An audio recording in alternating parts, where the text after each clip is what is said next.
రోడ్డుపై ఇనుప మేకులు, గాజు వస్తువులు, ఇతర కారణాలతో వాహనాలు పంక్చర్ కావటం చూస్తుంటాం. ఒకటో రెండో వాహనాలు దెబ్బతినడాన్ని గమనిస్తాం. కానీ ఒకేసారి 50 వాహనాలు పంక్చర్కు గురైన ఘటన మహారాష్ట్రలో జరిగింది.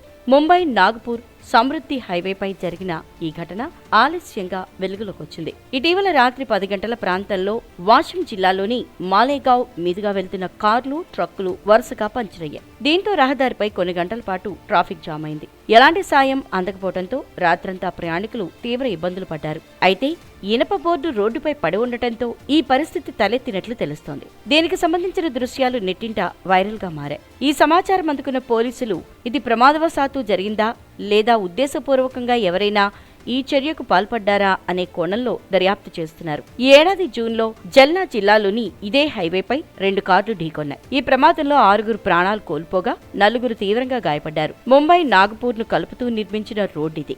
దేశంలోని అతి పొడవైన గ్రీన్ ఫీల్డ్ రోడ్ ప్రాజెక్టులో భాగంగా దీన్ని నిర్మించారు.